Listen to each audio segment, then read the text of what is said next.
Summer isn't just for getting ghosted at the beach while holding 2 ice creams like an idiot. It's also a time for bangers that will shape the next 3 months. So let's talk summer anime.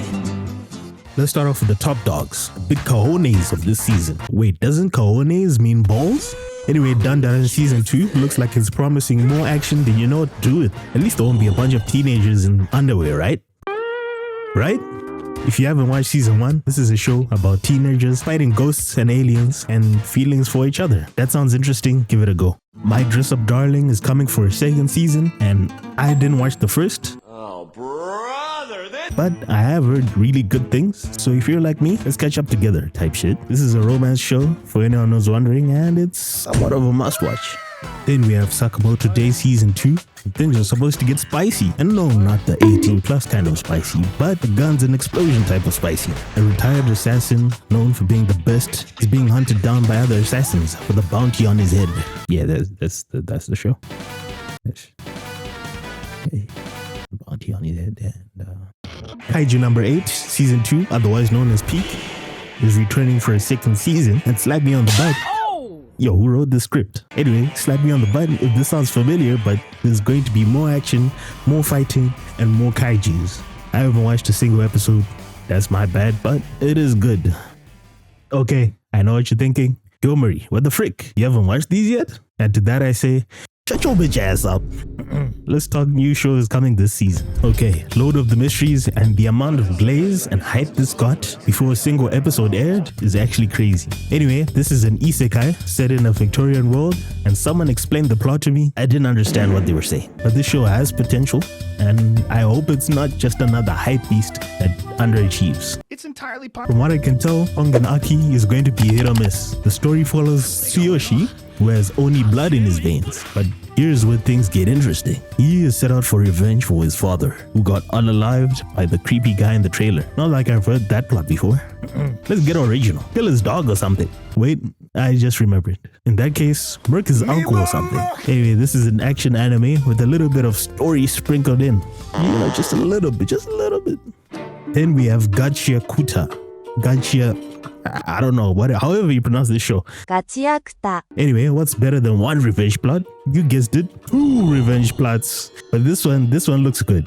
Although if Thailand has taught me anything, don't believe what you see. So let's just wait and see how things play out. But I think this one will be good. Do you smell that? Flagrant Flower Blooms is coming in, and I smell romance in the air. Yes, I can roll my R's. Be impressed. Maybe even consider subscribing or whatever. Anyway, this anime is about 2 teenagers from different schools. One an all-girls school with rich kids, and the other a school full of delinquents. But that won't stop matters of the heart. On a serious note, this looks really promising. Characters seem down to earth, and the vibes are there. Let's move on to some familiar faces. Alright, what if I'm looking for dragons, magic, and a socially awkward main character? Secrets of a Silent Witch is exactly that. I can feel it in my cojones. This is going to be good. The story follows a genius mage. She is tasked with protecting a prince, but she's a shy, socially awkward person like you guys. But let's be honest, it's good to have someone relatable in an anime. This is an intriguing new show, and the animation, the action, the story, it's every anime fan's wet dream. Definitely a must-watch, in my opinion. Just try it out. Those were some of the most promising new shows coming out, but there's more familiar faces, like Rising of the Shield Hero, Season 4. And honestly, we're still watching this in the Big 2-5. Season 1 was low-key a great place to end it all, at least in my opinion. This show is like the one guy who peaked in high school, but maybe I'm hating. Peak is returning with Grand Blue Season 2, and this is hands down one of the funniest anime out there. This show is about drunk college students who have a diving club and do the most random stuff. Definitely check it out, a favorite of mine for sure. Alright, let's get freaky. We have Call of the Night Season 2, and Season 1 was really freaked out. A freaky vampire shows up at night to suck the blood of her favorite human and vibe out, or something along those lines. It's been a minute, but that's the general gist of the show. That being said, did they drop the hardest intro this season? Alright, let's talk about Rent a Girlfriend Season 4. Honestly, I will never watch this show. People who do might be masochists because they subject themselves to an MC they say they dislike for a dumb story that ultimately goes nowhere. And then we have I was reincarnated as the 7th prince so I can take my time for Season 2.